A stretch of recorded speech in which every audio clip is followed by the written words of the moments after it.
Hello, welcome to module 5. This module is about summarizing the data, the graphical presentation of the data. So, the first section is about the frequency distribution graphs. We have already learned frequency distribution tables. So, an extension of the table into the graphical manner is frequency distribution graphs. You might have heard, very common apothegm is a picture is worth 1,000 words or 1,000 numbers, isn't it? So, you might have seen this the map. We have already seen this map earlier, and this is a world map superimposed with the countries where the tap water is potable. So, can you drink the tap water? Only few countries have, only the countries where the human development index is extremely high, where the tap water is potable. So, this is just a you can get the point just by looking at this diagram. So, this is a very good way of visual summarization of the data. The term graph and chart, or a plot, these are all used interchangeably. So, it refers that visual summarization of the data. So, the umbrella term is called the data visualization, that refers summarization of the data through forms of the graphs. So, graphs or plots or charts, whatever the terms that you use. So, visually summarizing is something called visual summarization or the data visualization. Graphs are oftentimes preferred over the tables because the interpretation is straightforward, as you already seen that the picture is worth 1,000 words. So, and conveys a lot more meaningful information. So, the graphical representation is preferred over the tabular representation of the data. The graphs can broadly be divided into three types. So, the first type is called frequency distribution graphs, second one is called univariate graphs, and the third one is the of course, to visualize the correlation you need to have multivariate graphs. So, all these we will be covering in the next sections. Graphical presentation of the data can be summarized using the graphs. So, these three types of the graphs, and of course, Microsoft Excel will help for most of the general graphing or charting requirements, but for advanced charting I suggest you to go with GraphPad Prism. So, GraphPad Prism is like Microsoft Excel, it is not a free software, neither Microsoft Excel is a free software, you see, but the GraphPad Prism supports a lot more graphing as well as statistical tests can be performed in the GraphPad Prism. So, we will be covering both of these softwares in depth in this course. So, first type of the graph is called frequency distribution graph. So, which is direct graphical presentation of the frequency distribution tables.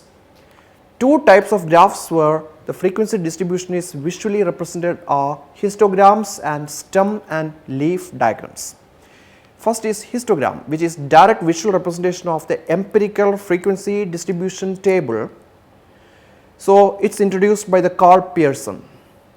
For example, our earlier data of the heights of the mango trees, you can summarize this in this histogram. So, you will see that this is not exactly a symmetrical distribution, it is not really a normal, a bell shaped distribution, but more or less like a bell shape it has got. So, it has got the bin on the x axis, while the height represent the y axis represent the count or frequency or probability, all these are interchangeably used. So, this is just by looking at that the shape of the histogram, you can make inferences about the kind of distribution this the data set belongs to.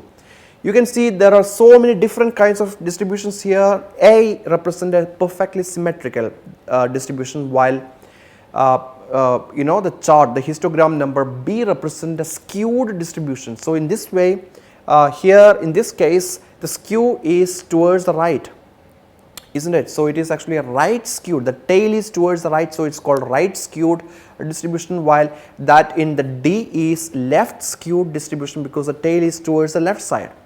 C is an example of a bimodal distribution, while A is an example of a unimodal distribution. So, the mod is a peak of the histogram. You can see in the C there are two peaks, while A it is just one peak. So, the peak is a mod. So, in the case of C there are two mods in it. And E and F says something about the histogram, whether the all data actually falls within the specified upper limit and lower limit. Remember, we had discussed about the limits right. So, two types of limits that we already discussed about, nominal and real limits. So, it can be the limits whether some of the data points exceed that limit or not, that you can see that by looking at the histogram. For example, a limit could be 36 degrees Celsius for normal human body temperature, whether some of the people have fever or not, just by looking at the histogram you can make it out. So, as I already explained to you, unimodal and bimodal distribution, bimodal have got two peaks, something like a mountain, you know. So, that is called the bimodal. So, just by looking the histogram shape you can make it out. Discontinuous distribution is another one. Here you can see that two peaks and there is no continuity in the middle. So, this distribution is an example of a discontinuous distribution. So, if the distribution is discontinuous, so all these parametric tests cannot be performed as such. You have to actually group it, partition the data into two, and then you have to do the calculations there. So, well, all those decisions depends upon the kind of distribution. So, unless we make a histogram, we will never know that the distribution is discontinuous or the continuous one. So, in histogram, the x axis or abscissa are values of the variable or the bin sizes, while the y axis is the empirical frequency or the relative frequency or the probability density is presented in the histogram. So, histogram is also while making the histogram, the bin size is important, and the bin size can be approximated with that rule of the thumb which I already told you, that is nothing but the range divided by the square root of the size, you know, the sample size. EFD histogram is directly converted from an EFD table, that is empirical frequency distribution table, while empirical versus relative frequency distribution, you can make the histogram from either empirical or the relative, but the shape would be identical in the case of empirical or the relative frequency distribution. Well, if you have more and more ideas, and if you can use your ingenuity and creativity to design very different kinds of histogram. For example, in this histogram it is a circular EFD histogram of the birth, number of birth in the hospitals in one lunar circle. So, as you see 28 days of the moon circle. So, high moon day, I mean full moon day and new moon day, and you know quarters are there, right. So, there are actually 4 points in it. So, in these 4 points, whether is there any tremendous increase in the birth or not. Well, as you read the papers, you will see that the lunar circle and human birth you know is kind of related as well. You can see that many reports on that line. So, if you want to present, if you want to actually summarize, and if you want to actually emphasize this point, probably this is the best method. A circular EFD histogram is the best method. So, that ingenuity you can actually make use of it. Stem and leaf diagram is yet another type of data visualization which is also equally ingenious. So, here it is something like you know numbers, but using the numbers you are actually drawing a figure. It is like ASCII diagrams. So, the stem and leaf diagram is actually, this is actually one of the raw data. Raw data is body mass index of American adults, BMI of American adults here. So, the stem and leaf diagram, to draw that, it is very simple. The first step here is sort the values, ascending order. So, you can sort from the lowest till the highest. The next one is that you have to decide the stem. Stem is nothing but the integers. Then the leaves are nothing but the decimal point. For example, 18.6, 4 and 2. So, you can make 18.6 for 2. So, instead of 18.6, 18.4 and 18.2. So, you can simply make 18.6 for 2 or 2 for 6 rather, because you are already arranged that in ascending order. So, you just have a stem which are integers and leaf that are decimal points that belongs to the same integer. So, in that way if you draw it, it is not really drawing, it is simply typing or writing these values.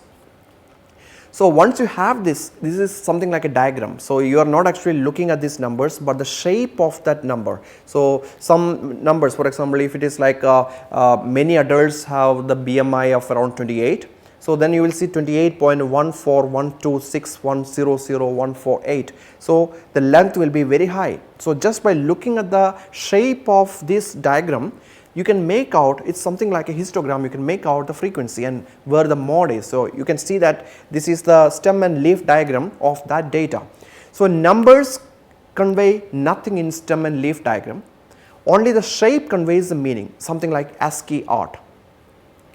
Shape is identical to the histogram, that is the catch here. The stem and leaf diagrams shape is quite identical to the histogram. So, you do not really have to draw the histogram if you have a stem and leaf diagram, it is a very good approximation. So, another example here, you can see that this example, if you draw the stem and leaf diagram, you will see that it is perfectly symmetrical distribution. So, even before drawing the histogram in Excel or GraphPad Prism, if you simply make a stem and leaf diagram, which is actually takes less than a minute, you can make out that it is actually symmetrical distribution. So, CFD, you see that is actually cumulative frequency distribution. You can convert this CFD table into the graph. So, such graphs are known as ogives. So, ogives are nothing but cumulative frequency distribution, that if you remember it, cumulative means that you are adding the values on the top of it. So, it is a cumulative function. So, if you make this, you are going to get something like, if it is a symmetric distribution, like if the empirical frequency distribution is like the bell shaped, then if you make a CFD of it, then you are going to get an S shaped distribution. What is the advantage of this cumulative frequency distribution? The advantage is that you do not really have to decide the bin size. You are plotting the exact frequencies. So, just by looking the shape of the CFD, you can see that deviation from the S shaped ideal. So, S shaped is for the bell diagram, right, the bell shaped diagrams. Here S shaped is for the Gaussian distribution. So, if it is deviating from the S, for example, if it is a linear one, then definitely it is not really normal distribution. So, you can make it out all those things. So, you can perform the CFD graphs as well. So, sometimes frequency polygons are used or ogives are used for the discrete variables, for continuous variable you are using frequency polygons and cumulative frequency polygons or ogives. So, ogives and frequency polygons are used for continuous variables as well. So, joining the heights of the histograms at the midpoint to get the these frequency polygons or ogives. So, you just have to join the midpoint of a frequency distribution graph. So, in summary, graphs are often preferred over tabular summarization as it presents a summary of the data in which is more accessible manner.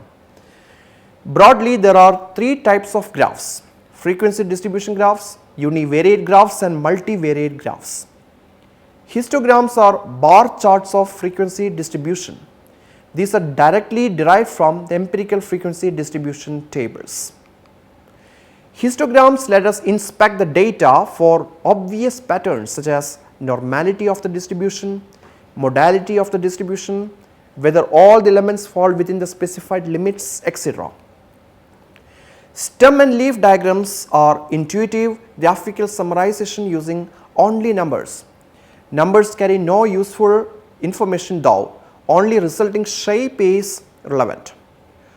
Ogives are cumulative frequency distribution histograms represented in linear plot. Major advantage is that these graphs need no bin ranges to specify. Normally distributed symmetrical dataset will have sigmoidal ogives. Thank you so much.